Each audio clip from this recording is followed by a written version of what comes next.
this looks a little different from most driving video introductions, but then again, this car is a little different from most driving videos.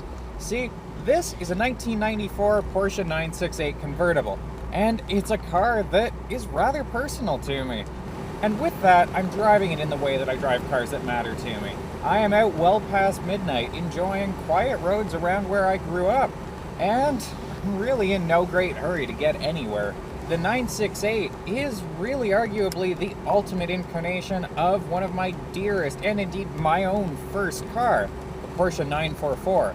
My 1983 has seen almost 300,000 kilometers in its life, a third of those with me.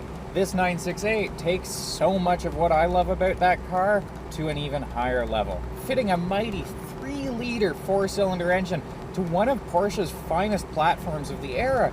The 968 really delivers a splendid drive, whether you're pushing it or just taking it easy. From first glance, it should be quite apparent that the 968 is not the typical Porsche.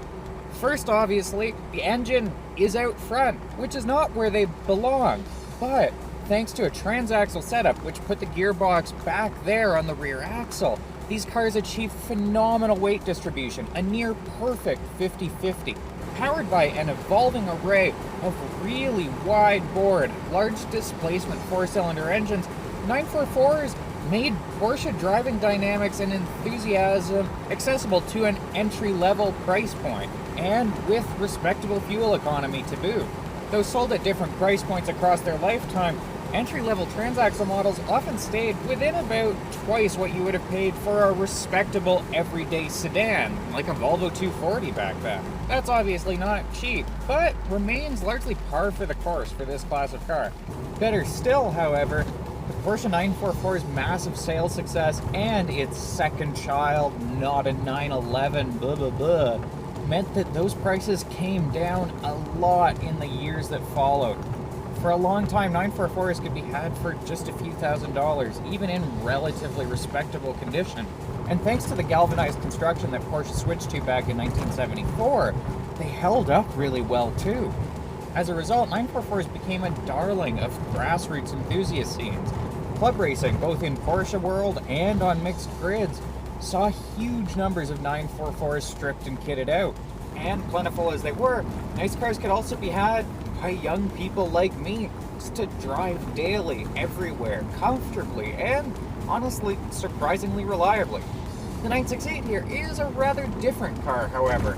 It doesn't share quite the same scrappy reputation that the 944 did. You see, arriving with its controversial styling, but more importantly, right as the recession was getting bad, the 968 never really sold in particularly great numbers. Just over 12,000 of these things were sold worldwide, and even with the great proportion of those that ended up in North America, this simply isn't a car that you see anymore.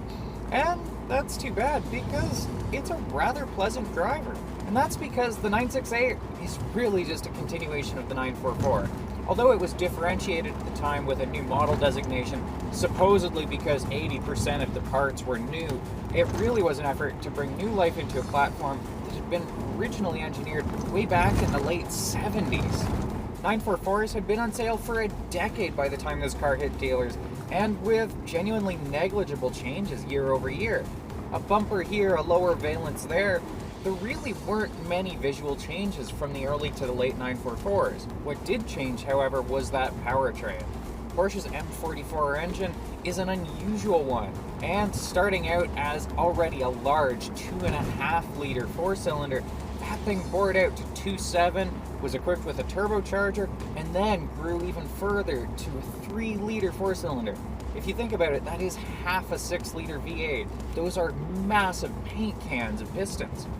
And lucky for the 968, those bits were good bits. That 3-liter engine pumps torque, and arriving in 1991, the 968 got to enjoy a new technology, Porsche's VarioCam. Of course, variable valve timing is nothing new these days, but in its era, this was cutting-edge stuff that hadn't even made it to 911s yet. Also available was the new Tiptronic automatic transmission with steering wheel mounted gear changes. First introduced on the late Porsche 964s, Tiptronic was a major step and really quite distant from the PDK that we know today. Of course, almost nobody wants those Tiptronics these days. What you really want is what this car's got, the fabulous and new to the 968 6-speed manual transmission. Freshened up with slick new bushings like this example here, the 6-speed notches into gear with almost the satisfaction of a Porsche G50 transmission. Each change comes with a gratifying feeling of cresting a detente and falling into place. It's a really, really nice engagement with the car. Fabulous touch point. It's one of this car's great strengths. Feeding this, of course, is another of these. That 3-liter engine puts out 237 horsepower and 225 pound-feet of torque. All that in a car that weighs 1,400 kilos. That's a good bit more than the earliest 944s, but still a fabulously lightweight setup. This makes the 968, like the 944 S2 and S2 cab that came before it, a really pleasant car to scoot around, whether you're pushing it or just taking it easy. In the low revs, the car is relatively relaxed. You can still short shift it and feel a surprising amount of torque out of those low RPMs, but get up to 4,000 RPM, and that's when that torque really starts to arrive. Those 2 slow-paced combustion cycles per rotation arrive thrumming this engine along. If you bog it down, you hear that low frequency but high volume thrum. This thing chugs. But rev it up and it feels smooth. Though built for its entry-level models, Porsche needed that 4-cylinder M44 engine to feel appropriate for the price point. That meant a lot of work to offset the vibrations inherent to a 4-cylinder large displacement combustion cycle. With its blocks skewed 30 degrees to the right, counterweighted balance shafts positioned above and below the engine spin at twice the engine's speed in the opposite direction. That means that with the engine's every lurch this way, there is also mass lurching back that way to keep things smooth and steady. Maintain your engine mounts, and above idle, this thing's really no bumpier than your usual 6. And then, of course, we get to the roads like this. You see, with that aluminum engine and that transaxle setup, the 968 is just such a delightfully poised vehicle. By staying within a fraction of a percent of 50-50 weight distribution, that keeps the platform fabulously predictable. This isn't a car that unsettles as it transfers its weight like a rear-heavy 911. The transaxle cars simply hold their footing, regardless of loadout.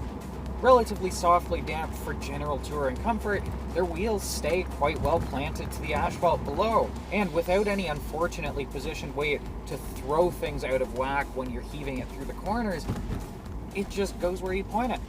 Of course, these were the 90s, and convertible architecture then was not what it is now. Though made from high-strength steels and all that, the transaxle cars were still of their time, and body flex was a really big consideration. Take the top off like this, and even with reinforcements in the floor, it is a bendy car.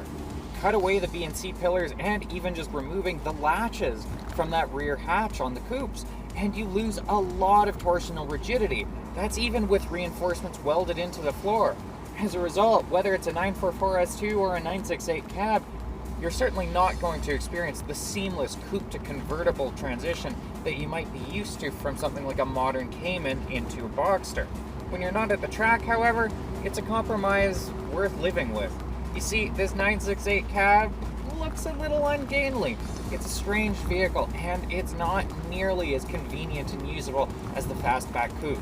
But just enjoying Canadian roads as I am right now in the wee hours of the morning all to myself, that doesn't really matter. I'm not at the track. I'm not even going fast. I'm just enjoying a classic car that I know I can just start up and go. There's no choke to worry about. It's Motronic. You just start it up. And really, these engines, as long as you change your oil religiously and keep on top of timing belt and water pump, they just keep on going. Dated as it in many ways was by the time it launched, the 968 gives a lot of old car charm with relatively modern convenience and trustworthiness. I've already put more than 1,000 kilometers on this car this week, and all I want is to keep on driving it into the night.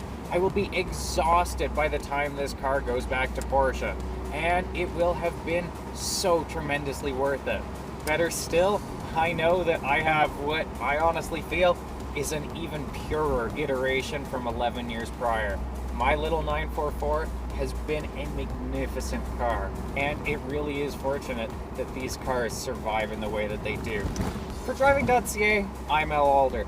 For my full write-up on this Porsche 968 convertible, and for more classic car news, experiences, and nerding out, be sure to follow us online on Driving.ca and check out our socials over on Instagram and Twitter.